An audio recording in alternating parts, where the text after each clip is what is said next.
넓이가 139.6 제곱센티미터인 정사각형을 때 색칠한 곳의 넓이를 구하는 문제입니다. 이때 이 큰 정사각형의 넓이가 139.6일 때 나누기 8을 하여서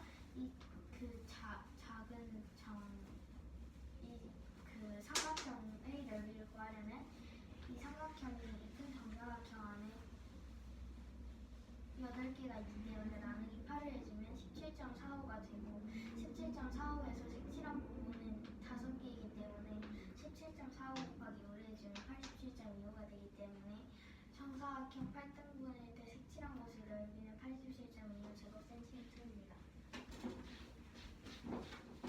이 문제는 139.6 제곱센티미터를 정사각형 8등분을 했을 때 색칠한 곳의 넓이를 구하는 문제입니다.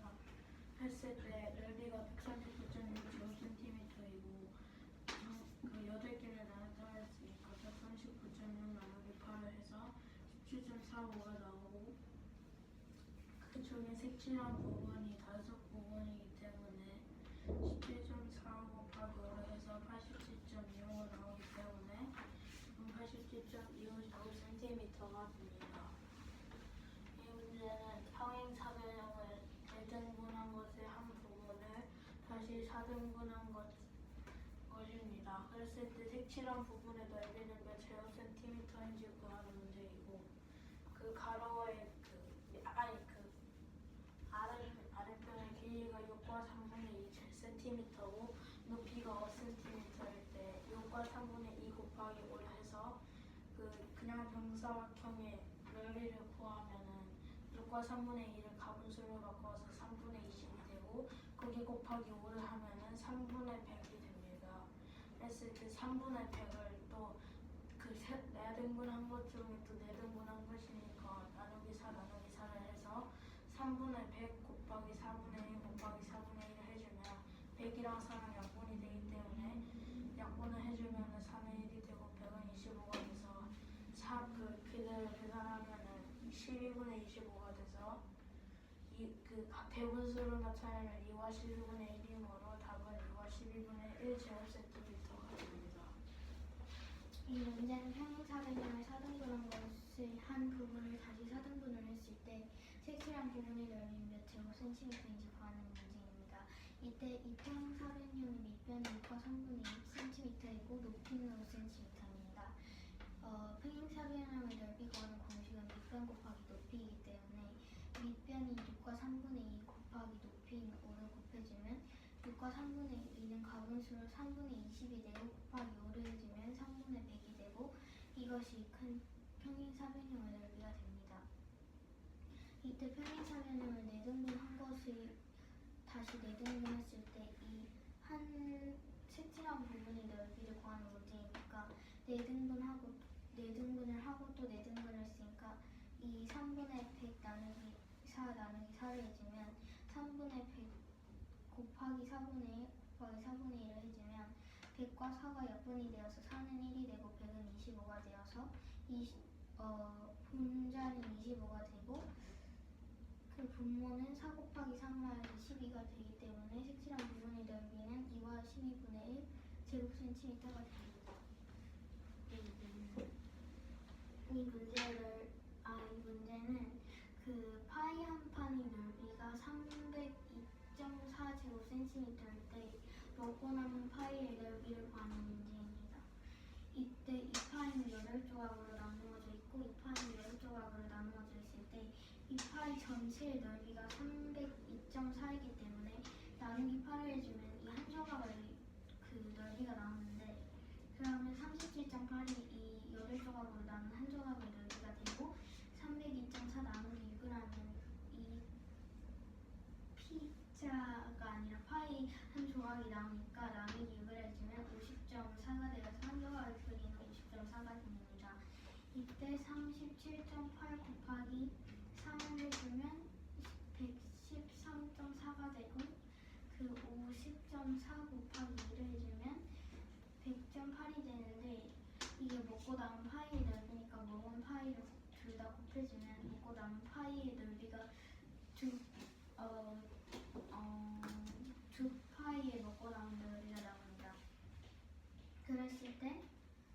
113.4 더하기 100.8을 해주면 214.2가 되기 때문에 먹고 남은 파이의 넓이는 214.2 제곱센티미터가 됩니다. 이 문제는 파이와 파이의 넓이가 302.4 제곱센티미터인데 먹고 남은 파이의 넓이를 구하는 문제입니다. 그랬을 때 이 파이의 나누기 8을 하면은 파이 한 조각의 넓이를 할 수 있기 때문에 302.4 나누기 8을 해서 37.8이 되고, 그 다음에 두 번째 파이는 302.4에 6조각으로 나눠져 있기 때문에 나누기 6을 하면은 50.4가 됩니다. 했을 때 37, 이 앞에 있는 파이의 먹고 양은 파이가 3조각이기 때문에 37.8 곱하기 3을 하면 113.4고, 그 다음에 여기는 2조각이 나눴기 때문에 50.4 곱하기 2를 해서 100.8이 나옵니다. 그랬을 때 먹고 나온 파이의 넓이를 구하는 문제이기 때문에 이 두 개의 먹고 나온 넓이를 합산하면 213.2 제곱센티미터가 나옵니다. 이 문제는 무게가 같은 책 13권이 들어있는 상자의 무게를 재어보니 9하고는 1kg이었습니다. 했을 때 빈 상자의 무게가 10분의 1kg일 때 같은 책 20권의 무게는 몇 kg인지 구하는 문제입니다. 했을 때 상자 책 13권의 무게를 구하면은 9와 5분의 1 빼기 10분의 1을 해서 9와 5분의 1은 9와 10분의 1을 바꿔주고 10분의 1을 그대로 빼기를 해주면 9와 10분의 1이 되고, 그랬을 때 9와 10분의 1에 나누기 13을 해주면 9와 10분의 1은 10분의 91이 되고, 나누기 13은 곱하기 13분의 1이 돼서 91과 13을 약분하면 10분의 7이 됩니다. 했을 때 10분의 7에 책 20권의 무게를 구하면 10분의 7 곱하기 20을 해서 2와 10을 약분을 해주면 10은 1이 되고 20은 2가 돼서 계산하면 14가 나오기 때문에 답은 14kg이 됩니다. 질문 안 해요? 다 이해돼요? 하세요?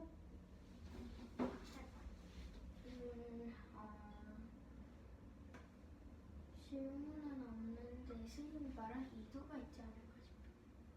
네, 의도를 짐작하지 마시고 발표해보세요. 발표하는 건 알겠죠? 뭐. 이 문제는 뭐에 같은 책 13권이 들어있는 상자의 무게를 재어보니 9와 5분의 1kg일 때 빈 상자의 무게가 10분의 1kg일 때 같은 책 20권의 무게는 몇 kg인지 구하는 문제입니다.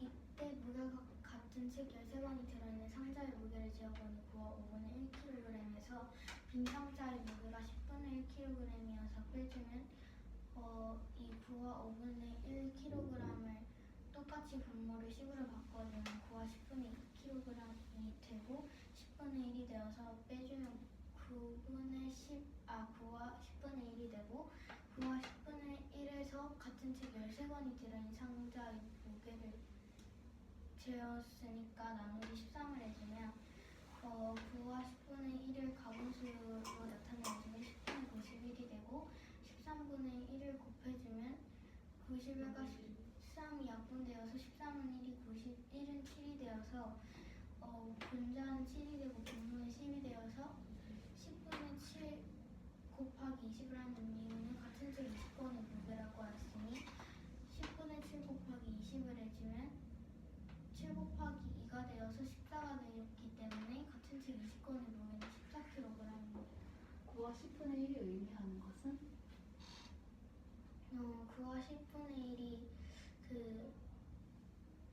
책 13권의 무게. 10분의 7은? 10분의 7이요? 그게 어디 있지? 10분의 7은 한 권의 무게. 책 한 권의 무게. 맞아, 근데.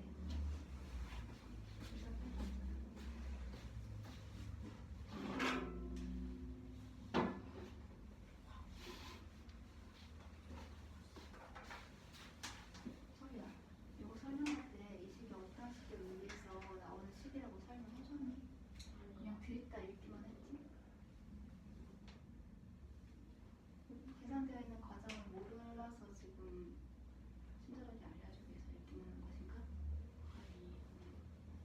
무엇을 구하는 식이라고 설명이 돼야지. 왜 그런 식이 나왔는지, 이걸 계산을 함으로써 어떤 값을 알 수 있다고. 너 혼자만 지금 알고 있는 게 아니잖아. 선생님이 알아서 이해를 한 케이스야 지금. 응?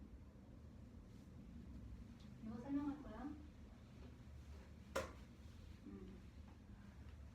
자, 9분의 128을 어떤 자연수로 나눴어. 그때 몫이 가분수가 나왔는데 이 가분수의 분모 부분이 그거보다 큰 기하분수가 됐어. 몫의 가분수가 분모가 그거보다 큰 기하분수가 된대. 그때 가장 작은 자연수가 어떤 것인지 구하는 게 문제예요.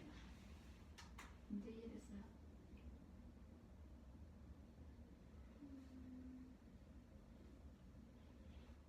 질문하세요. 저기 가분수 나누기 분모예요.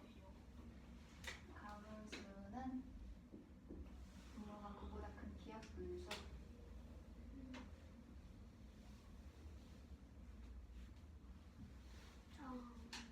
되었어요?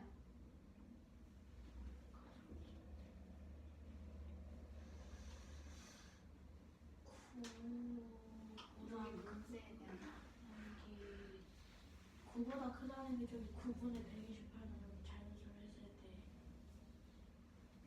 9분의 128 나누기 자연수를 하였을 때 이 가분수 부분의 분모가 9보다 크네. 결과값이.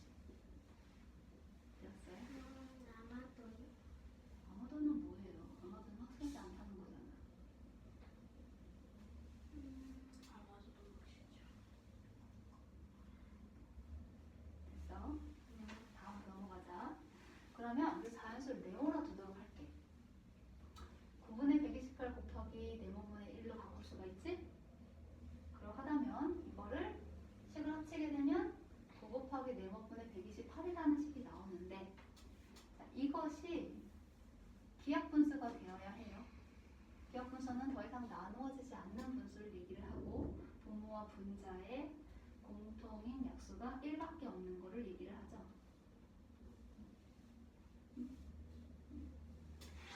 자, 그러면은 요 네모에 들어갈 수 있는 걸 한번 생각을 해볼 텐데, 분모는 9 곱하기 네모는 128보다 작거나 같아야 되겠죠? 네. 네.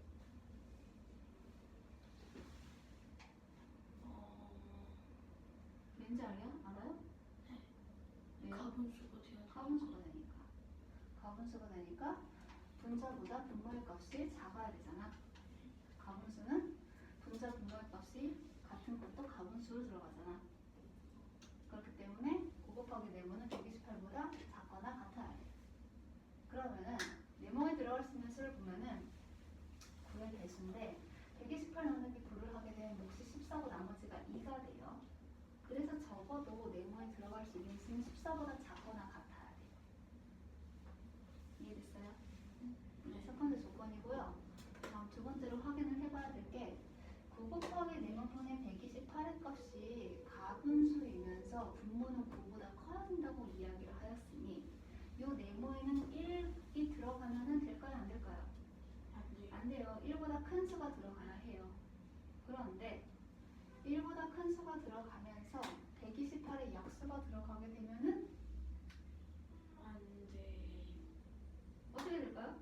128의 약수가 들어가게 되면 128의 약수 가분수 9 곱하기 128의 약수 4가 들어간다고 생각을 해보자. 자, 그러면은 128 128이 작아져요. 이거하고 이거 약분되지? 네.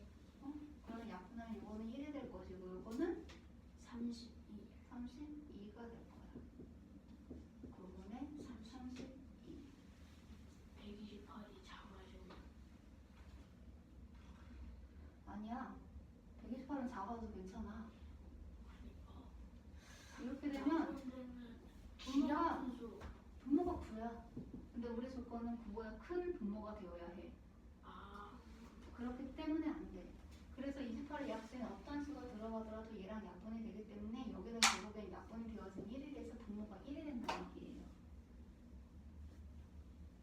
이해됐어요? 누구 얘를 봐? 여기를 봐. 이해됐어? 다른 케이스 하나 더 넣어볼까? 아니 근데 음. 그러면 부가 되기 때문에 분모가 부보다 커야 되는데 그러니까 그렇지. 내가 맞아요. 그래서 그래요. 아 잠깐만요. 앞에까지 좀 정리 좀 할게요. 나 지금 여기까지만 얘기했어요. 네. 네. 질문하세요. 이 곱하기 128이 음. 128하고 약분이 안 되는 수가 들어가야 되는 거죠. 당연하죠. 만약에 9 곱하기 여기 어떤 수가 있어. 근데 여기가 128이라고 했잖아. 128의 약수가 여기 하나라도 들어가봐. 그럼 128하고 약분이 돼가지고 여기 결국 1이 되고 여기는 어떤 수가 나오겠지. 네모에 들어갈 수 있는 수 중에 128의 약수 중에 가장 큰 수인 128이 들어간다고 하도록 하자. 그럼 결국에는 얘도 1이 되고 얘도 1이 되잖아. 그럼 결국은 9분의 1이 되지. 그러면 이건 비약분수는 맞겠으나 분모가 9보다 크지 않기 때문에 조건을 성립하지 못하죠. 네. 되었어요? 네. 자, 그래서 네모는 1보다 커야 하고 128의 약수가 되면 안 되고 그리고 14보다 작아야 돼. 요 세 개를 만족을 하는 걸 찾게 된다면은 네모는 결국에는 1이 안 되고요.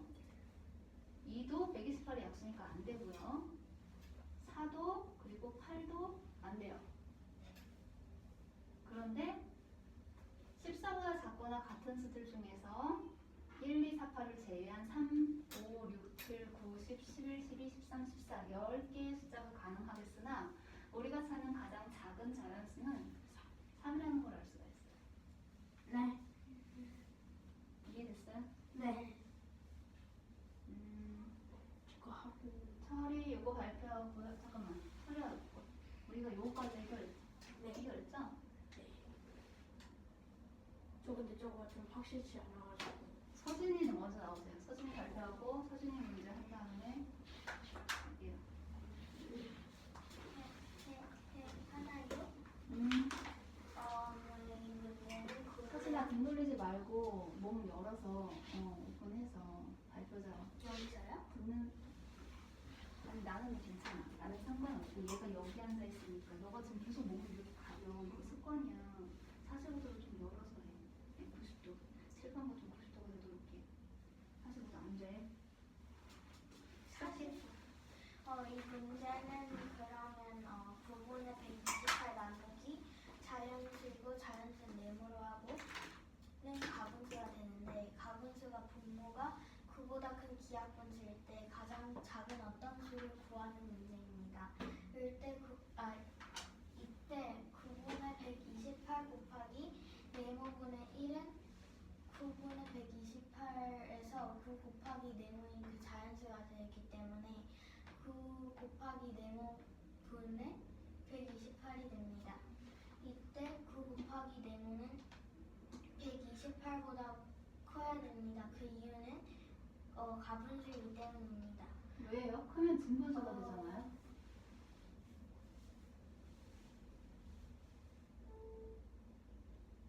그러니까 128이 더 크게 되면 가분수.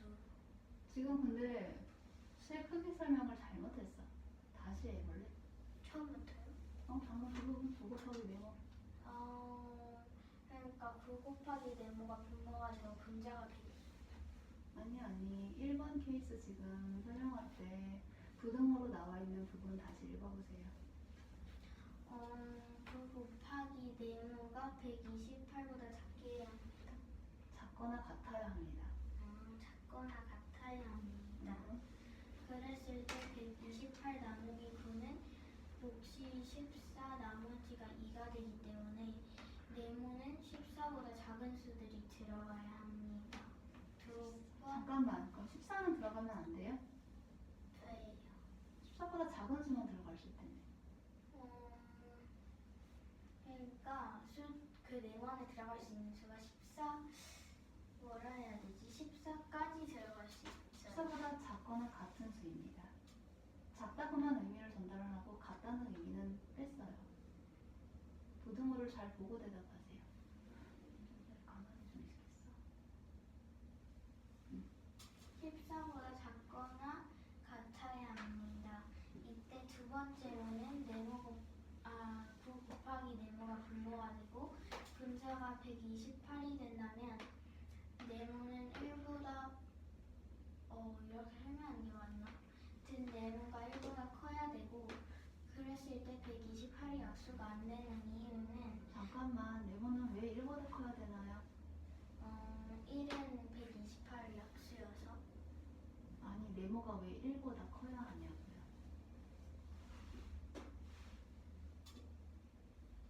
네모가 왜 1이 되면 안 되냐고요.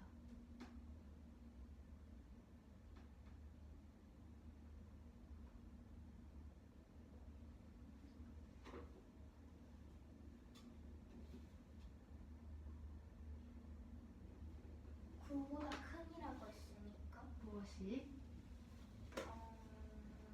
분모가요. 그걸 이어서 다시 한번 분모가 설명해 9보다 커야 되기 때문에 네모는 1보다 커야 합니다. 그렇지. 그렇게 설명해야지. 그냥 네모가 1보다 커야 됩니다. 이게 아니라. 네. 그랬을 때 네모는 128이 약수가 들어가지 않는 이유는 4가 128이 약수인데 4를 넣어서 해보자면 9 곱하기 4가 분모가 되고 128이 분자가 되면 128인 분자와 그 곱하기 4인 4가 약분의 둘이 되기 때문에 4는 2가 되고 128은 32가 되어서 9분의 32가 되는데 그러면 9보다 큰 분모가 9보다 크지 않기 때문에 성립이 되지 않습니다. 그랬을 때 128이 약수인 2, 4, 8과 분모가 9가 되기 때문에 안 되는 여기까지 추가하면 1, 2, 4, 8이 되는데 그랬을 때 1부터 14에서 1, 2, 3, 8을 빼주면 3, 5, 6, 7, 9, 10, 11, 12, 13, 14가 되기 때문에 가장 작은 어떤 수는 3이 됩니다. 문제는 병산 욕구가 한 번씩 들어갈 때 몫이 가장 작은 나눗셈을 구하는 문제인데 앞에 그러니까 자연수 부분은 제일 작은 0의 수가 들어가야 되고 그 다음 소수 첫째 자리수가 3, 그 다음으로 작은 수인 6이 소수 둘째 자리수에 들어가야 되고 나누는 수를 가장 크게 해야지 몫이 가장 작은 나눗셈이 나오기 때문에 0.36 나누기 9는 0.04이기 때문에 몫이 가장 작은 나눗셈은 0.04가 나옵니다.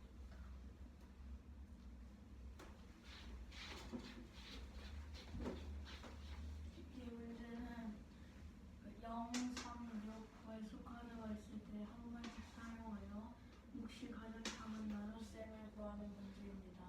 했을 때 몫이 가장 작게 나오려면 자연수에 제일 작은 수가 들어가야 되고 그 첫째 자릿수에 그 다음으로 작은 수, 두 번째 둘째 자릿수에는 그 다음으로 작은 수가 들어가야 되고 그리고 나누는 수에는 가장 큰 수가 들어가야 됩니다. 그래서 0.36 나누기 9를 해주면은 0.04가 나오기 때문에 답은 0.04가 됩니다.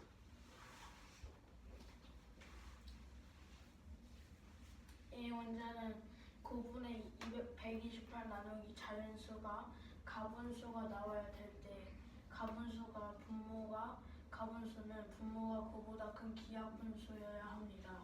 했을 때 가장 작은 어떤 수를 구하는 문제입니다. 그 9분의 128 곱하기 네모분의 1을 하는데 그 9 곱하기 그러면은 분자끼리 계산해서 9 곱하기 네모분의 128이 됩니다. 했을 때 첫 번째를 보면은 9 곱하기 네모는 128보다 작아야 되는데 이유는 128이 9 곱하기 네모를 했을 때 커야 가분수가 되기 때문에 작아야 되고 그랬을 때 128 나누기 9를 하면은 14 나머지 2가 나오는데 그러면은 네모는 14보다 같거나 작아야 합니다. 그리고 두 번째로 9 곱하기 앞에서 9 곱하기 네모를 했을 때 128 그 뭐라 해야 되지? 9 곱하기 네모분의 128이 됐을 때 네모가 1보다 작아야 되는데 그 이유는 잠깐 1보다 작으면 0.5가 아예 돼야 돼? 그 1보다 그 네모가 1보다 커야 되는데 그 이유는 그 만약에 128의 약수가 만약에 여기에 들어가게 되면은 꼭 네모에 들어가면은 만약에 4로 예를 들어서 4가 들어가면은 128이랑 4랑 약분이 돼서 4는 1이 되고 128은 32가 되는데 9분의 32가 나옵니다. 근데 문제에서 분모가 그보다 큰 비약분수로 나타내야 되기 때문에 128의 약수는 들어가면 안 되고 했을 때 128의 약수 중에 1, 2, 4, 8이 그러면은 들어가지 않게 되고 그러면은 1, 2, 4, 8을 제외한 1부터 14까지의 수 중에서 3, 5, 6, 7, 9, 10, 11, 12, 13, 14가 있는데 그 중에서 가장 작은 수는 3이므로 답은 3이 됩니다.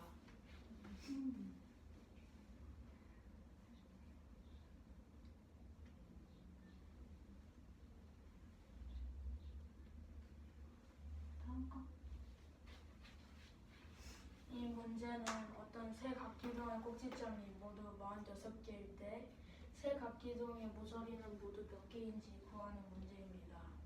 했을 때 어떤 세 각기둥의 꼭지점이 모두 46개인데 그러면은 46개에서 나누기 2를 하면은 23이 나오는데 46 나누기 1을 하는 이유가 어떤 세 각기둥의 꼭지점을 알려면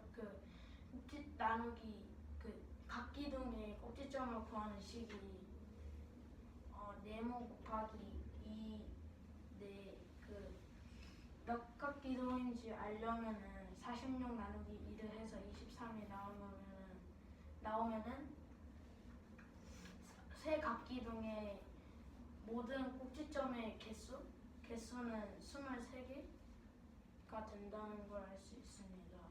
했을 때 세 각기둥의 모서리는 모두 몇 개인지 구하는 문제이기 때문에 23에 각기둥의 모서리를 구하는 식이 네모 곱하기 3이므로 23 곱하기 3을 해서 69가 되기 때문에 답은 69개가 됩니다.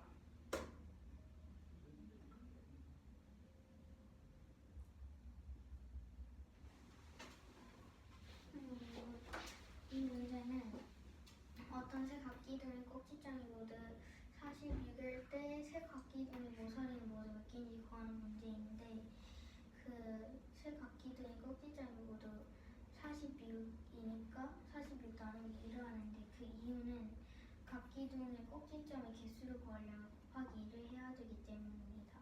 그래서 나누기 1을 해주면 그 꼭지점이 23개가 되고 그 한 각기둥의 꼭지점이 23개가 되고 23 곱하기 3은 잠깐만, 한 각기둥의 꼭지점이 23개가 된다고?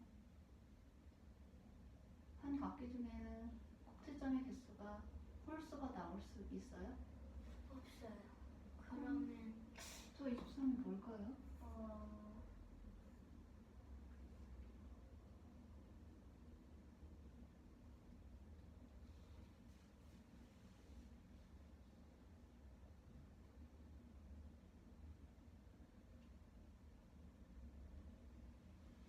모든 꼭지점의 개수? 모든 꼭지점의 개수는 46개라고 나왔잖아.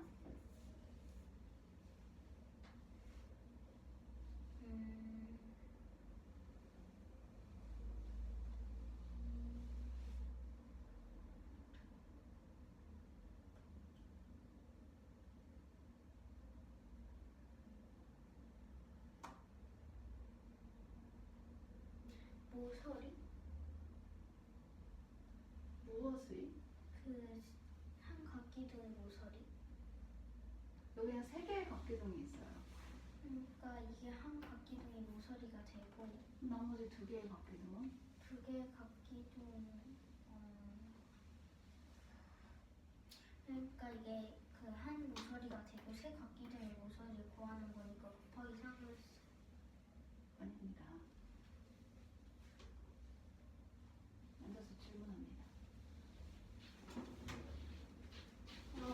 23이 의미하는 것? 그러니까 40명 나누기 2를 했을 때 23이 나오는데 23이 어떤 세 각기둥 꼭지점입니다. 꼭지점의 개수입니다. 그게 46개잖아요. 그러니까 그거를 나눴을 때 세 각기둥의 꼭지점이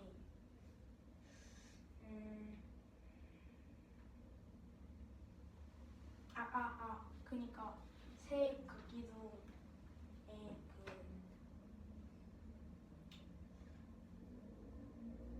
그러니까 세 각기둥의 꼭지점을 모든 꼭지점을 46개인데 46개 나누기 1을 해서 23이 나온 거니까 23이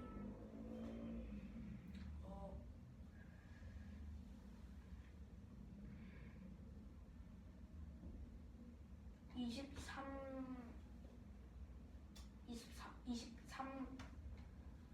어떤 세 각기둥 23각기둥 어떤 세 각기둥이 그러니까 꼭지점의 개수가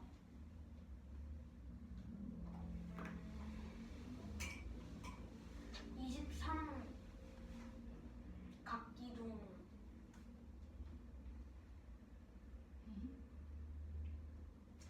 근데 아니야, 나를 보고 이럴 게 아니야.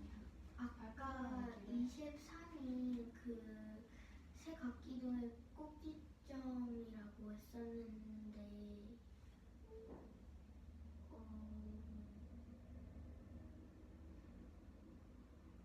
맞는 건가요?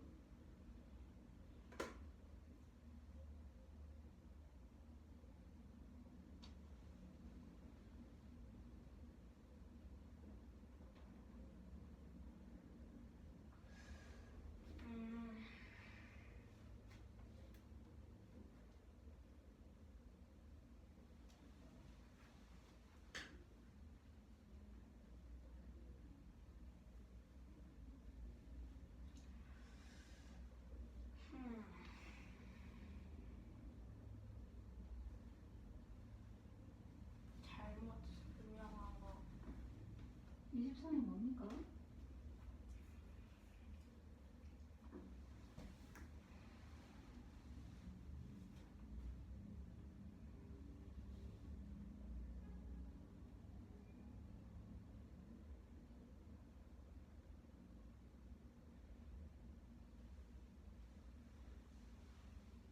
도움이 필요한가요? 네.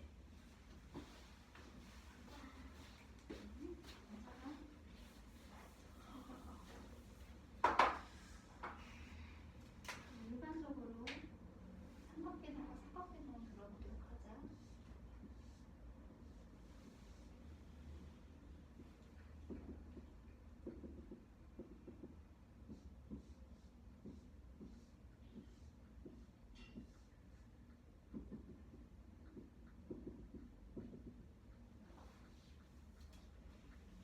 삼각계동과 사각계동 꼭지점의 개수. 여기는 앞면의 꼭지점의 개수 곱하기 2를 하여 6개가 나오지? 사각기둥은 마찬가지로 꼭지점의 개수는 인근의 꼭지점의 개수 4개에다가 곱하기 2를 해서 8이 나올 거야. 그치? 그러면 결국에는 요 두 개의 각기둥의 모든 꼭지점의 개수의 합은 결국에는 14라는 게 나오게 되겠지. 자, 그럼 반대로 해보자. 이 문제처럼. 14 나누기 2를 해볼게. 그럼 뭐가 되지? 7이 나와. 7이 의미하는 것은 두 각도등의 밑면의 꼭지점의 합이야. 23은 세 각기둥의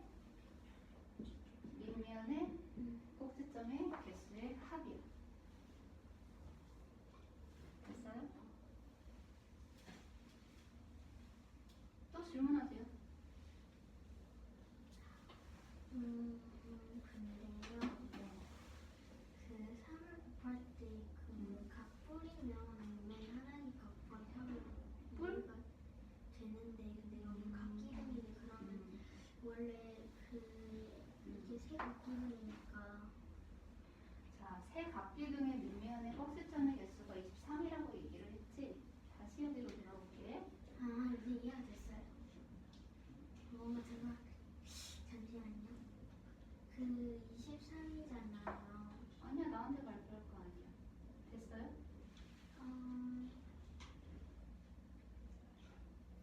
설리는 됐어? 네. 서준이는?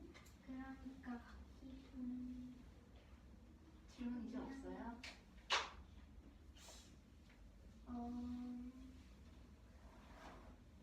이게 밑면에 꼭지점 곱하기 3이잖아요. 네.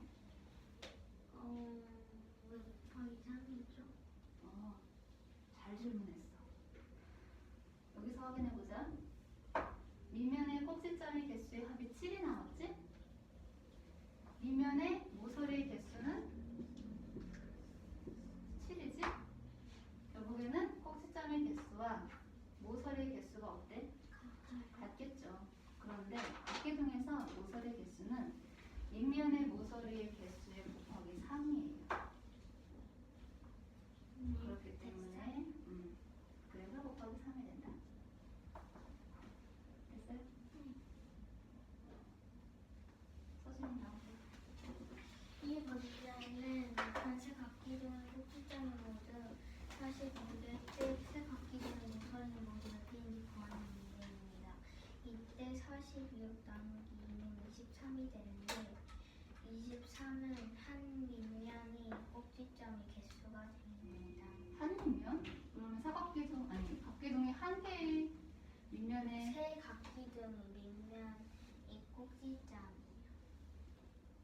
이때 23 곱하기 3을 해주면 69가 되는데 그 각기둥의 모서리를 구하는 공식이 네모 곱하기 3이어서 23 곱하기 3을 해주면 69가 되어서 세 각기둥의 모서리를 69개가 됩니다. 평면도형의 꼭지점의 개수와 모서리 개수는 어떻죠? 평면도형과 입체요.